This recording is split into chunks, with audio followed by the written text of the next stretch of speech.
जब एक एडवोकेट ने मर्डर का सबसे बड़ा और निर्णायक सबूत बेनकाब किया, तो क्रिमिनल ने एक पल के लिए भी नहीं सोचा। वह सरेंडर नहीं करना चाहता था। उसकी आंखों में गुस्से की आग जल रही थी और हाथ में उसका हथियार था। उसने बिना किसी चेतावनी के सीधे बंदूक निकाल ली। माहौल में खौफ और तनाव फैल गया था। हर कोई अपने स्थान पर जम गया, सांसें थम गईं।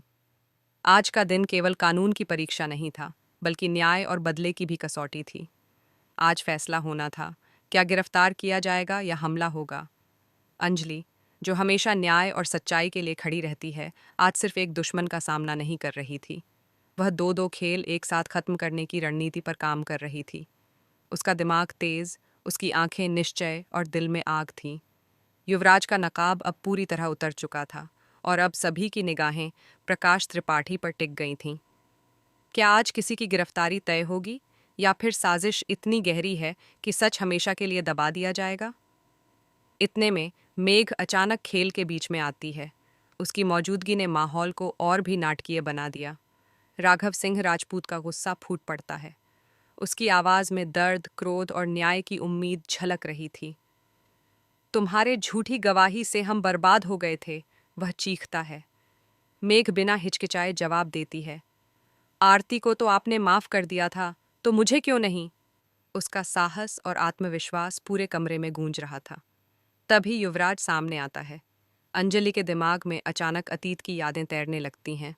अपना और अमन का एक्सीडेंट, वो दर्द, वो धोखा, वो साजिश, सब कुछ आंखों के सामने घूमता है। और सबके सामने, बिना किसी डर के, अंजलि एक जोरदार थप्पड़ जड़ देती है। आरती और अभय, जो हमेशा प्यार और समझ के पक्ष में रहते हैं, कहते हैं, माफ कर दो। लेकिन वेद राजवंशी और राघव साहब दृढ़ता से कहते हैं, मत माफ करना। आज का फैसला सिर्फ कानून का नहीं था, बल्कि दिल का भी था। अंजलि भावुक होकर कहती है, मैं एक सपने बोल रही थी, नए घर के, नए परिवार के, नए जीवन के। लेकिन फिर वह उन्हें बाहर ले जाकर दिखाती है, काव्या ठाकुर और पहले से खड़े गुंडे, जो हर पल खतरे में थे। तुझे क्या लगा मैं बेवकूफ़ हूँ?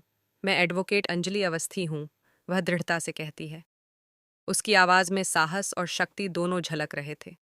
और तभी युवराज, जो अब पूरी तरह से पकड़ा जा चुका था, बंधु को निकालता है और अपने जुर्म को स्वीकार करता है। सब न अटकता, ना कोई प्यार, ना कोई घर बसाना, वह धीरे धीरे कहता है। मेघ का सपना, जो उसने इतने दिनों तक संजोया था, वहां चूर चूर हो जाता है।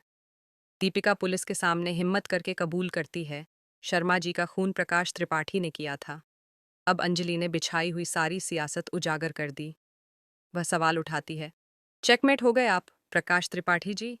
क्या अब आप गिनी और दामोदर के खिलाफ गवाही देंगे, या फिर आपको भी हमेशा के लिए चुप करा दिया जाएगा? हर इंसान जो वहां मौजूद था शांत था। कमरे में केवल सन्नाटा और न्याय की गूंज थी। अंजलि की आंखों में चमक थी, जो यह दिखा रही थी कि अब सच का समय आ गया है।